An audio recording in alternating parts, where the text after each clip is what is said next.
ಸ್ವಾತಂತ್ರ್ಯ ಹೋರಾಟಗಾರರಾದ ಭಗತ್ ಸಿಂಗ್ ಜೀವನದ ದಾರಿಯ ಬಗ್ಗೆ ನಾವು ಈಗ ಒಂದು ಕಿರುನಾಟಕವನ್ನು ಮಾಡುತ್ತಿದ್ದೇವೆ.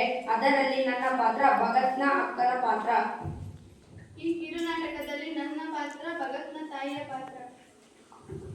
ಈ ಕಿರುನಾಟಕದಲ್ಲಿ ನನ್ನ ಪಾತ್ರ ವಿದ್ಯಾರ್ಥಿಯ ಪಾತ್ರ. ಈ ನಾಟಕದಲ್ಲಿ ನನ್ನ ಪಾತ್ರ ವಿದ್ಯಾರ್ಥಿಯ ಪಾತ್ರ. ಈ ನಾಟಕದಲ್ಲಿ ನನ್ನ ಪಾತ್ರ ನಿರೂಪಕನ ಪಾತ್ರ ನಿರ್ವಹಿಸುತ್ತಿದ್ದೇನೆ. ಈ ನಾಟಕದಲ್ಲಿ ನಾನು ಡಂಗೂರ ಸಾಗುವವನ ಪಾತ್ರ ನಿರ್ವಹಿಸುತ್ತಿದ್ದೇನೆ. ಈ ನಾಟಕದಲ್ಲಿ ನಾನು ಗುರುಗಳ ಪಾತ್ರ ವಹಿಸುತ್ತಿದ್ದೇನೆ. ಈ ನಾಟಕದಲ್ಲಿ ನಾನು ಸಂಖ್ಯನ ಪಾತ್ರ ನಿರ್ವಹಿಸುತ್ತಿದ್ದೇನೆ. ಈ ನಾಟಕದಲ್ಲಿ ನಾನು ಬಾಳ್ಯ ಪಾತ್ರ ವಹಿಸುತ್ತಿದ್ದೇನೆ. ಈ ನಾಟಕದಲ್ಲಿ ನಾನು ವಿದ್ಯಾರ್ಥಿ ಪಾತ್ರವನ್ನು ವಹಿಸುತ್ತಿದ್ದೇನೆ. ಈ ನಾಟಕದಲ್ಲಿ ನಾನು ಒಬ್ಬ ಭಾರತೀಯನ ಪಾತ್ರ ವಹಿಸುತ್ತಿದ್ದೇನೆ. ಈ ನಾಟಕದಲ್ಲಿ ನಾನು ಗಡಪ್ಪ ಪಾತ್ರ ವಹಿಸುತ್ತಿದ್ದೇನೆ.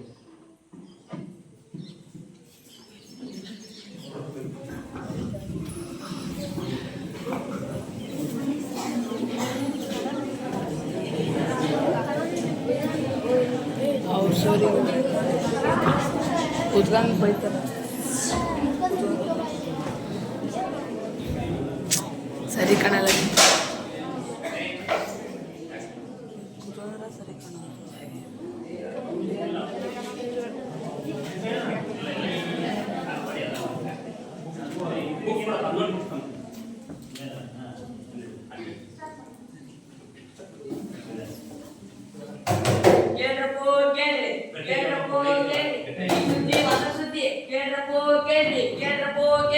ಹಳೆ ಎಂಟಿ ಪುರಾಣ ಬಿಟ್ಟು ಸ್ವಾತಂತ್ರ್ಯಕ್ಕಾಗಿ ಹೋರಾಡಿದವರ ಕಥೆ ಕೇಳ್ರಪ್ಪೋ ಕೇಳಿ. ಭಗತ್ ದೇವರಲ್ಲ, ನಮ್ಮಂತೆ ನಿಮ್ಮಂತೆ ಸಾಮಾನ್ಯ ತರುಣ.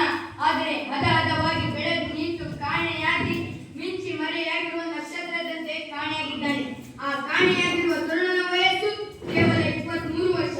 ಭಗತ್ ಸಿಂಗ್ ರವರು 1907 ಸೆಪ್ಟೆಂಬರ್ 28ರಂದು ಪಾಕಿಸ್ತಾನದಲ್ಲಿರುವ ಲಾಹೋರ್ ಜಿಲ್ಲೆಯ ಲಾಹೋರ್ಪುರದಲ್ಲಿ ತಂದೆ ಕಿಸಾನ್ ಸಿಂಗ್ ತಾಯಿ ಇಂದ್ರಾವತಿ ವೀರ ರಮಣೀಯರ ಮನೆಯಲ್ಲಿ ಜನಿಸಿದರು. ಅವನಿಗೆ ಭಗತ್ ಎಂಬ ಹೆಸರು ಬರಲು ಕಾರಣವೇನೆಂದರೆ ಅವರ ತಂದೆ ಮತ್ತು ಚಿಕ್ಕಪ್ಪನವರು ಜೈಲಿನಲ್ಲಿ ಇದ್ದು ಹುಟ್ಟಿನ ಸಮಯದಲ್ಲಿ ಅವರ ತಂದೆ ಮತ್ತು ಚಿಕ್ಕಪ್ಪನವರು ಹೊರಗೆ ಬರುತ್ತಾರೆ. ಹಾಗಾಗಿ ಭಗತ್ ಎಂದು ಹೆಸರು ಬರುತ್ತದೆ.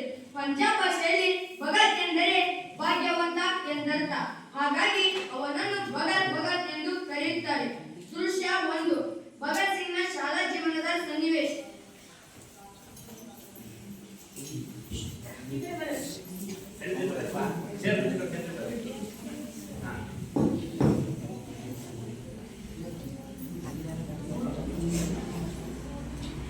ಬೈತಾರ.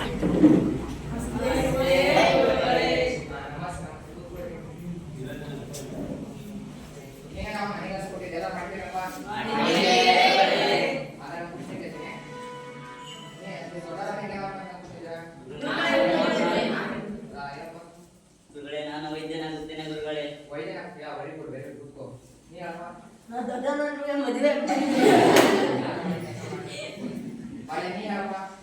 ಮದುವೆ ಗುರುಗಳೇ, ನಾನು ದೊಡ್ಡವನಾದ ಮೇಲೆ ಬ್ರಿಟಿಷರ ಪಾದ ಪೂಜೆ ಮಾಡ್ತೇನೆ ಗುರುಗಳೇ, ಪಾದ ಪೂಜೆ ಮಾಡ್ತೇನೆ. ಒಬ್ಬ ಭಾರತೀಯನಾಗಿ ಬ್ರಿಟಿಷರ ಪಾದ ಪೂಜೆ ಮಾಡ್ತೇನೆ ಅಂತ ಹೇಳ್ತಿದ್ದಾರೆ.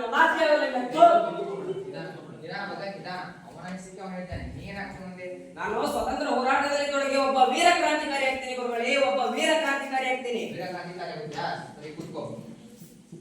ಅಧ್ಯಯನ ಮಾಡ್ತಿದ್ದೆ. ಭಗತ್ ಬ್ರಿಟಿಷರು ಭಾರತೀಯರನ್ನು ಕೊಲ್ಲುತ್ತಿದ್ದಾರೆ. ಬಾ ಗುರುಗಳೇ,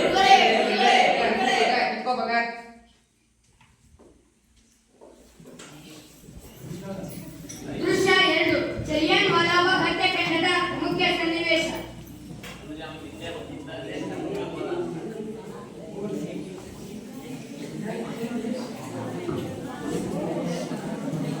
ದೃಶ್ಯ 2, ಜಲಿಯನ್ ವಾಲಾಬಾಗ್ ಹತ್ಯಾಕಾಂಡದ ಮುಖ್ಯ ಸನ್ನಿವೇಶ.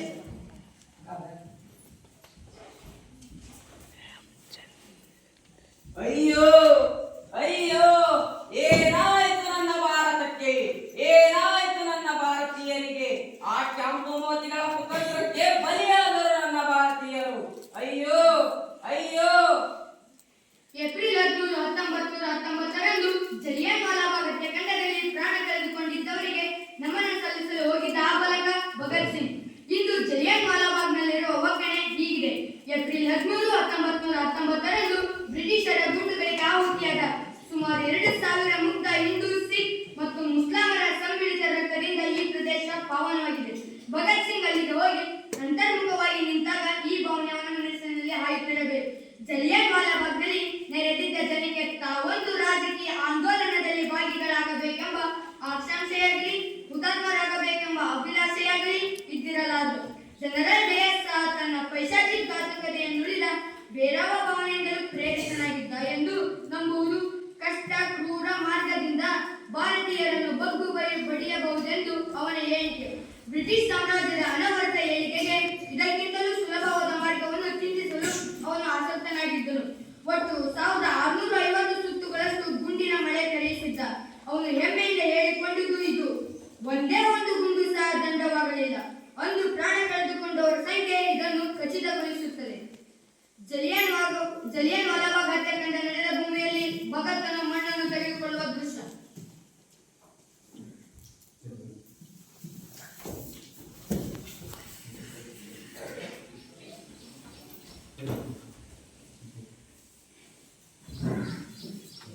ಜಲಿಯನ್ ವಾಲಾಬಾಗ್ ಹತ್ಯಾಕಾಂಡ ನಡೆದ ಭೂಮಿಯಲ್ಲಿನ ಮಣ್ಣನ್ನು ತೆಗೆದುಕೊಂಡು ಭಗತ್ ಸಿಂಗನು ನದಿಗೆ ಬಿಡುವ ದೃಶ್ಯ. ದೃಶ್ಯ 3, ಭಗತ್ ಮರಳಿ ಮನೆಗೆ ಬಂದ ದೃಶ್ಯ. ಅಮ್ಮ ಅಮ್ಮ ಅಮ್ಮ ಅಮ್ಮ. ಶಾಲೆ ಬಿಟ್ಟು ಎಷ್ಟು ಹೊತ್ತಾಯ್ತು? ಎಲ್ಲಿಗೆ ಹೋಗಿದ್ದೆ ನೀನು? ಏನೂ ಇಲ್ಲ, ಅಮ್ಮ ಎಲ್ಲಿದ್ದಾಳೆ? ಅಮ್ಮ ಅಡಿಗೆ ಮನೆಯಲ್ಲಿದ್ದಾಳೆ. ನೀನು ಏಕೆ ಇಷ್ಟು ದುಃಖವಾಗಿದ್ದೀಯಾ? ಅಮ್ಮ ಅಮ್ಮ. ಏನಾಯ್ತು ಮಗನೇ, ಯಾಕೆ ಇಷ್ಟು ತಡವಾಗಿ ಬಂದಿದ್ದೀಯಾ? ಶಾಲೆ ಬಿಟ್ಟು ಎಷ್ಟೊತ್ತಾಯ್ತು? ನೀನ್ ಇವಾಗ ಬರ್ತಾ ಇದ್ದೀಯಾ? ಏನಾಯ್ತು? ಏನಿದು ಕೈಯಲ್ಲಿ ಚೀಲ? ಏನಂತ ಹೇಳಮ್ಮ, ಏನಂತ ಹೇಳಿ? ನಮ್ಮ ಬ್ರಿಟಿಷರು ನಮ್ಮ ಭಾರತೀಯರನ್ನು ಬಲಿಯಾರು ಅಂತ ಹೇಳ, ಅಥವಾ ರಕ್ತ ಚೆಲ್ಲಿದ ಮಣ್ಣು ತುಂಬಿಕೊಂಡು ಬಂದೆ ಅಂತ ಹೇಳ? ಏನಂತ ಹೇಳಮ್ಮ, ಏನಂತ ಹೇಳಿ? ಅಮ್ಮ, ನಿನ್ನ ಮೇಲೆ ಆಣೆ ಮಾಡಿ ಹೇಳ್ತೇನೆ, ಒಂದಲ್ಲ ಒಂದಿನ ಬ್ರಿಟಿಷರನ್ನು ಕೊಂಡಿಟ್ಟು ಕೊಲ್ಲದೆ ಹೋದರೆ ನನ್ನ ಹೆಸರು ಭಗತ್ತೇ ಅಲ್ಲ. ಸಮಾಧಾನ ಮಗನೇ, ಸಮಾಧಾನ ಮಾಡ್ಕೊ. ಹೌದು, ಈ ಚೀಲವನ್ನು ಇಟ್ಕೊಂಡು ಏನ್ ಮಾಡ್ತೀಯಾ? ನೀನು ಆ ಬಾಯಿಯಿಂದ ದೇವರನ್ನು ಪೂಜೆ ಮಾಡ್ತೀಯಲ್ಲ, ಆ ದೇವರ ತೆಗೆದು ಈ ಮಣ್ಣಿನ ಚೀಲವನ್ನು ಇಟ್ಟು ಪೂಜೆ ಮಾಡ್ತೀರಮ್ಮ. ಈ ಮಣ್ಣಿನ ಚೀಲವನ್ನು ಇಟ್ಟು ಪೂಜೆ ಮಾಡ್ತೀನಿ. ದೃಶ್ಯ 4, ಭಗತ್ ಸಿಂಗ್ನ ಕಾಲೇಜಿನ ಜೀವನ. ಮುಂದೆ ಭಗತ್ ಸಿಂಗ್ ಅವರು ಲಾಲಾ ಲಜಪತ್ ರಾಯ್ ಅವರ ಸ್ಟಾಫ್ ನ್ಯಾಷನಲ್ ಕಾಲೇಜಿನಲ್ಲಿ ಪ್ರವೇಶ ಪಡೆದು ಮುಂದೆ ಕ್ರಾಂತಿಕಾರಿಕ ಚಟುವಟಿಕೆಯಲ್ಲಿ ತೊಡಗಿ ಅಲ್ಲಿ ಕ್ರಾಂತಿಕಾರಿಕ ವಿಚಾರಗಳನ್ನು ತಿಳಿದು ಅಲ್ಲಿಯ ಸ್ನೇಹಿತರಾದ ಸುಖದೇವ್ ಮತ್ತು ರಾಜ್ಗುರು ಅವರನ್ನು ಸ್ನೇಹಿತರನ್ನಾಗಿ ಮಾಡಿಕೊಂಡು ಕ್ರಾಂತಿಕಾರಿಕ ಸಂಘಟನೆಗಳನ್ನು ಸ್ಥಾಪಿಸಿದರು. ಈ ಸಂಘಟನೆಗಳ ಮೂಲಕ ಬ್ರಿಟಿಷರೊಡನೆ ಹೋರಾಡಿ ಜೈಲು ಸೇರಿ ಗಲ್ಲು ಶಿಕ್ಷೆಗೆ ಒಳಗಾದರು. ಇದು ಭಗತ್ ಸಿಂಗ್ ಅವರ ಹೋರಾಟದ ಹಾದಿಯಾಗಿತ್ತು.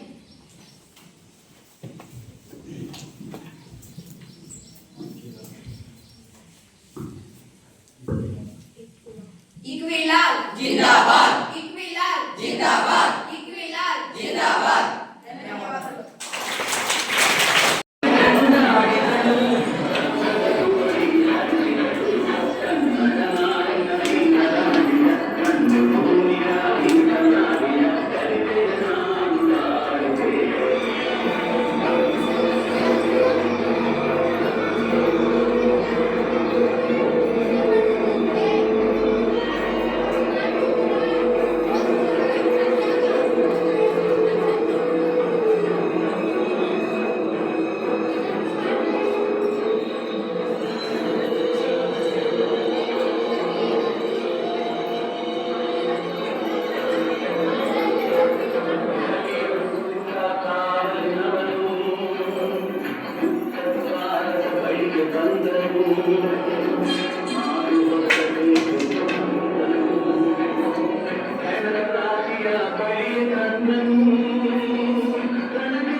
ಹೋರಾಟಗಾರರಾದ ಭಗತ್ ಸಿಂಗ್ ಜೀವನದ ದಾರಿಯ ಬಗ್ಗೆ ನಾವು ಈಗ ಒಂದು ಕಿರುನಾಟಕವನ್ನು ಮಾಡುತ್ತಿದ್ದೇವೆ. ಅದರಲ್ಲಿ ನನ್ನ ಪಾತ್ರ ಭಗತ್ನ ಅಕ್ಕನ ಪಾತ್ರ. ಈ ಕಿರುನಾಟಕದಲ್ಲಿ ನನ್ನ ಪಾತ್ರ ಭಗತ್ನ ತಾಯಿಯ ಪಾತ್ರ. ಈ ಕಿರುನಾಟಕದಲ್ಲಿ ನನ್ನ ಪಾತ್ರ ವಿದ್ಯಾರ್ಥಿಯ ಪಾತ್ರ. ಈ ನಾಟಕದಲ್ಲಿ ನನ್ನ ಪಾತ್ರ ವಿದ್ಯಾರ್ಥಿಯ ಪಾತ್ರ. ಈ ನಾಟಕದಲ್ಲಿ ನನ್ನ ಪಾತ್ರ ನಿರೂಪಕನ ಪಾತ್ರ ನಿರ್ವಹಿಸುತ್ತಿದ್ದೇನೆ. ಈ ನಾಟಕದಲ್ಲಿ ನಾನು ಡಂಗೂರ ಸಾಗವನ ಪಾತ್ರ ನಿರ್ವಹಿಸುತ್ತಿದ್ದೇನೆ. ಈ ನಾಟಕದಲ್ಲಿ ನಾನು ಗುರುಗಳ ಪಾತ್ರ ವಹಿಸುತ್ತಿದ್ದೇನೆ. ಈ ನಾಟಕದಲ್ಲಿ ನಾನು ಸಂಖ್ಯನ ಪಾತ್ರ ನಿರ್ವಹಿಸುತ್ತೇನೆ. ಈ ನಾಟಕದಲ್ಲಿ ನಾನು ಬಾಳ್ಯ ಪಾತ್ರ ವಹಿಸುತ್ತಿದ್ದೇನೆ. ಈ ನಾಟಕದಲ್ಲಿ ನಾನು ವಿದ್ಯಾರ್ಥಿ ಪಾತ್ರವನ್ನು ವಹಿಸುತ್ತಿದ್ದೇನೆ. ಈ ನಾಟಕದಲ್ಲಿ ನಾನು ಒಬ್ಬ ಭಾರತೀಯನ ಪಾತ್ರ ವಹಿಸುತ್ತಿದ್ದೇನೆ. ಈ ನಾಟಕದಲ್ಲಿ ನಾನು ಜಗತ್ನ ಪಾತ್ರ ವಹಿಸುತ್ತಿದ್ದೇನೆ.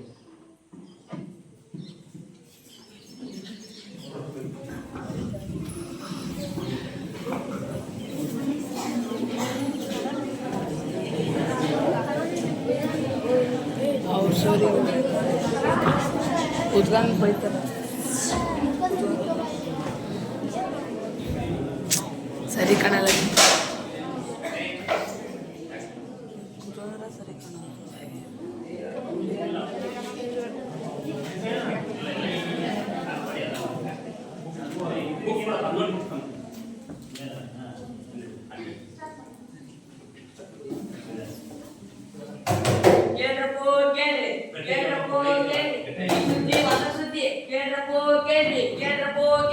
ಹಳೆ ಎಂಟಿ ಪುರಾಣ ಬಿಟ್ಟು ಸ್ವಾತಂತ್ರ್ಯಕ್ಕಾಗಿ ಹೋರಾಡಿದವರ ಕಥೆ ಕೇಳ್ರಪ್ಪೋ ಕೇಳ್ರಿ. ಮಗನ್ ದೇವರಲ್ಲ, ನಮ್ಮಂತೆ ನಿಮ್ಮಂತೆ ಸಾಮಾನ್ಯ ತರುಣ, ಆದರೆ ಹದವಾಗಿ ಬೆಳೆದು ನಿಂತು ಕಾಣೆಯಾಗಿ ಮಿಂಚಿ ಮರೆಯಾಗಿರುವ ನಕ್ಷತ್ರದಂತೆ ಕಾಣೆಯಾಗಿದ್ದಾನೆ. ಆ ಕಾಣೆಯಾಗಿರುವ ತರುಣನ ವಯಸ್ಸು ಕೇವಲ 23 ವರ್ಷ. ಭಗತ್ ಸಿಂಗ್ ರವರು 1907 ಸೆಪ್ಟೆಂಬರ್ 28ರಂದು ಪಾಕಿಸ್ತಾನದಲ್ಲಿರುವ ಲಾಹೋರ್ ಜಿಲ್ಲೆಯ ಲಾಹೋರ್ಪುರದಲ್ಲಿ ತಂದೆ ಕಿಸಾನ್ ಸಿಂಗ್ ತಾಯಿ ಇಂದ್ರಾವತಿ ವೀರ ರಮಣೀಯರ ಮನೆಯಲ್ಲಿ ಜನಿಸಿದರು. ಅವನಿಗೆ ಭಗತ್ ಎಂಬ ಹೆಸರು ಬರಲು ಕಾರಣವೇನೆಂದರೆ ಅವರ ತಂದೆ ಮತ್ತು ಚಿಕ್ಕಪ್ಪನವರು ಜೈಲಿನಲ್ಲಿ ಇದ್ದು ಹುಟ್ಟಿನ ಸಮಯದಲ್ಲಿ ಅವರ ತಂದೆ ಮತ್ತು ಚಿಕ್ಕಪ್ಪನವರು ಹೊರಗೆ ಬರುತ್ತಾರೆ. ಹಾಗಾಗಿ ಭಗತ್ ಎಂದು ಹೆಸರು ಬರುತ್ತದೆ. ಪಂಜಾಬ್ ಭಾಷೆಯಲ್ಲಿ ಭಗತ್ ಎಂದರೆ ಭಾಗ್ಯವಂತ ಎಂದರ್ಥ. ಹಾಗಾಗಿ ಅವನನ್ನು ಭಗತ್ ಎಂದು ಕರೆಯುತ್ತಾರೆ. ದೃಶ್ಯ 1, ಭಗತ್ ಸಿಂಗ್ನ ಶಾಲಾ ಜೀವನದ ಸನ್ನಿವೇಶ.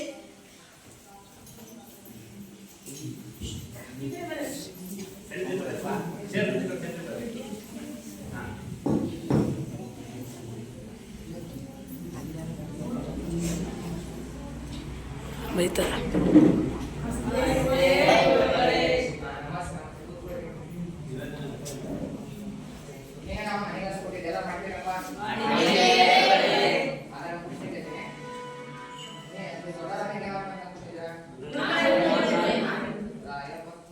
ಗುರುಗಳೇ, ನಾನು ವೈದ್ಯನಾಗುತ್ತೇನೆ ಗುರುಗಳೇ.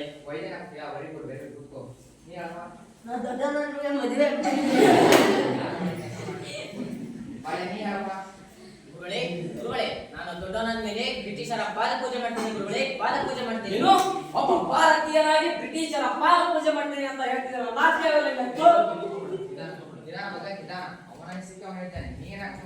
ನಾನು ಸ್ವತಂತ್ರ ಹೋರಾಟದಲ್ಲಿ ತೊಡಗಿ ಒಬ್ಬ ವೀರ ಕ್ರಾಂತಿಕಾರಿ ಆಗ್ತೀನಿ ಗುರುಗಳೇ, ಒಬ್ಬ ವೀರ ಕ್ರಾಂತಿಕಾರಿ ಆಗ್ತೀನಿ. ಅಧ್ಯಯನ ಮಾಡ್ತಿದ್ದೆ. ಭಗತ್ ಬ್ರಿಟಿಷರು ಭಾರತೀಯರನ್ನು ಕೊಲ್ಲುತ್ತಿದ್ದಾರೆ. ಬಾ ಗುರುಗಳೇ,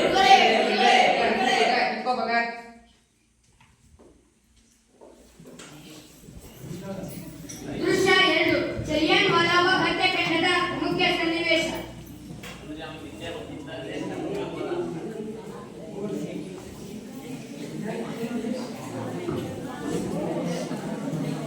ದೃಶ್ಯ 2, ಜಲಿಯನ್ ವಾಲಾಬಾಗ್ ಹತ್ಯಾಕಾಂಡದ ಮುಖ್ಯ ಸನ್ನಿವೇಶ.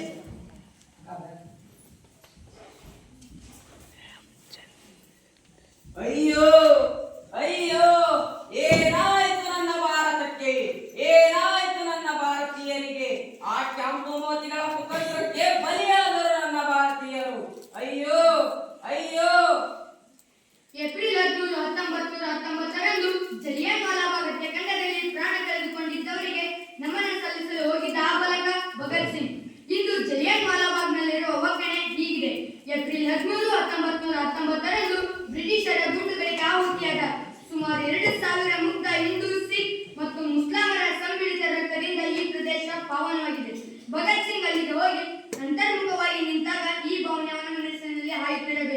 ಜಲಿಯನ್ ವಾಲಾಬಾಗ್ನಲ್ಲಿ ನೆರೆದಿದ್ದ ಜನಕ್ಕೆ ತಾವೊಂದು ರಾಜಕೀಯ ಆಂದೋಲನದಲ್ಲಿ ಭಾಗಿಗಳಾಗಬೇಕೆಂಬ ಆಕಾಂಕ್ಷೆಯಾಗಲಿ ಹುತಾತ್ಮರಾಗಬೇಕೆಂಬ ಅಭಿಲಾಷೆಯಾಗಲಿ ಇದ್ದಿರಲಾರದು.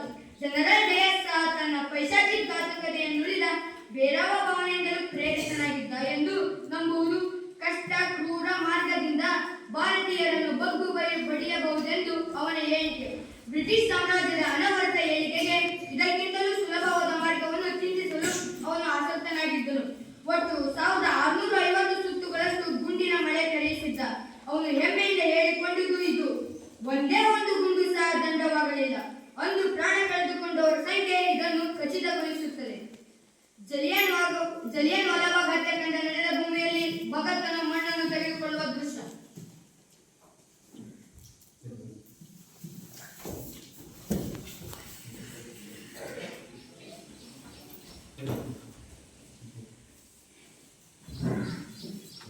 ಜಲಿಯನ್ ವಾಲಾಬಾಗ್ ಹತ್ಯಾಕಾಂಡ ನಡೆದ ಭೂಮಿಯಲ್ಲಿ ಮಣ್ಣನ್ನು ತೆಗೆದುಕೊಂಡು ಭಗತ್ ಸಿಂಗನು ನದಿಗೆ ಬಿಡುವ ದೃಶ್ಯ. ದೃಶ್ಯ 3. ಭಗತ್ ಮರಳಿ ಮನೆಗೆ ಬಂದ ದೃಶ್ಯ. ಅಮ್ಮ ಅಮ್ಮ ಅಮ್ಮ ಅಮ್ಮ. ಶಾಲೆ ಬಿಟ್ಟು ಎಷ್ಟು ಹೊತ್ತಾಯ್ತು? ಎಲ್ಲಿಗೆ ಹೋಗಿದ್ದೆ ನೀನು? ಏನೂ ಇಲ್ಲ, ಅಮ್ಮ ಎಲ್ಲಿದ್ದಾಳೆ? ಅಮ್ಮ ಅಡಿಗೆ ಮನೆಯಲ್ಲಿದ್ದಾಳೆ. ನೀನು ಏಕೆ ಇಷ್ಟು ದುಃಖವಾಗಿದ್ದೀಯ? ಅಮ್ಮ ಅಮ್ಮ. ಏನಾಯ್ತು ಮಗನೇ, ಯಾಕೆ ಇಷ್ಟು ತಡವಾಗಿ ಬಂದಿದ್ದೀಯಾ? ಶಾಲೆ ಬಿಟ್ಟು ಎಷ್ಟೊತ್ತಾಯ್ತು? ನೀನ್ ಇವಾಗ ಬರ್ತಾ ಇದ್ದೀಯಾ? ಏನಾಯ್ತು? ಏನಿದು ಕೈಯಲ್ಲಿ ಚೀಲ? ಏನಂತ ಹೇಳಮ್ಮ, ಏನಂತ ಹೇಳಿ? ನಮ್ಮ ಬ್ರಿಟಿಷರು ನಮ್ಮ ಭಾರತೀಯರನ್ನು ಬಲಿಯಾರು ಅಂತ ಹೇಳ, ಅಥವಾ ರಕ್ತ ಚೆಲ್ಲಿದ ಬಣ್ಣ ತುಂಬಿಕೊಂಡು ಬಂದೆ ಅಂತ ಹೇಳ? ಏನಂತ ಹೇಳಮ್ಮ, ಏನಂತ ಹೇಳಿ? ಅಮ್ಮ, ನಿನ್ನ ಮೇಲೆ ಆಣೆ ಮಾಡಿ ಹೇಳ್ತೇನೆ, ಒಂದಲ್ಲ ಒಂದಿನ ಬ್ರಿಟಿಷರನ್ನು ಕೊಂಡಿಟ್ಟು ಕೊಲ್ಲದೆ ಹೋದರೆ ನನ್ನ ಹೆಸರು ಭಗತ್ತೇ ಅಲ್ಲ.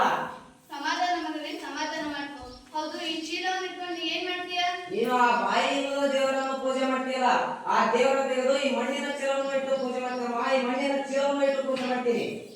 ದೃಶ್ಯ 4. ಭಗತ್ ಸಿಂಗ್ನ ಕಾಲೇಜಿನ ಜೀವನ. ಮುಂದೆ ಭಗತ್ ಸಿಂಗ್ ಅವರು ಲಾಲಾ ಲಜಪತ್ ರಾಯ್ ಅವರ ಸ್ಟಾಫ್ ನ್ಯಾಷನಲ್ ಕಾಲೇಜಿನಲ್ಲಿ ಪ್ರವೇಶ ಪಡೆದು ಮುಂದೆ ಕ್ರಾಂತಿಕಾರಿಕ ಚಟುವಟಿಕೆಯಲ್ಲಿ ತೊಡಗಿ ಅಲ್ಲಿ ಕ್ರಾಂತಿಕಾರಿಕ ವಿಚಾರಗಳನ್ನು ತಿಳಿದು ಅಲ್ಲಿಯ ಸ್ನೇಹಿತರಾದ ಸುಖದೇವ್ ಮತ್ತು ರಾಜ್ಗುರು ಅವರನ್ನು ಸ್ನೇಹಿತರನ್ನಾಗಿ ಮಾಡಿಕೊಂಡು ಕ್ರಾಂತಿಕಾರಿಕ ಸಂಘಟನೆಗಳನ್ನು ಸ್ಥಾಪಿಸಿದರು. ಈ ಸಂಘಟನೆಗಳ ಮೂಲಕ ಬ್ರಿಟಿಷರೊಡನೆ ಹೋರಾಡಿ ಜೈಲು ಸೇರಿ ಗಲ್ಲು ಶಿಕ್ಷೆಗೆ ಒಳಗಾದರು. ಇದು ಭಗತ್ ಸಿಂಗ್ ಅವರ ಹೋರಾಟದ ಹಾದಿಯಾಗಿತ್ತು.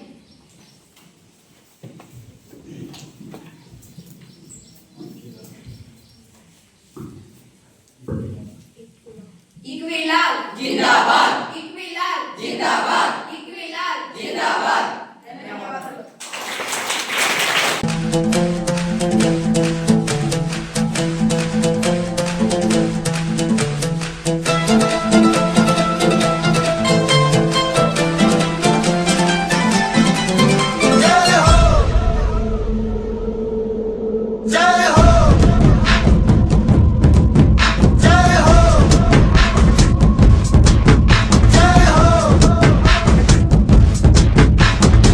आजा आजा जिंद शामी आने के तले, आजा जरी वाले नीले आसमाने के तले।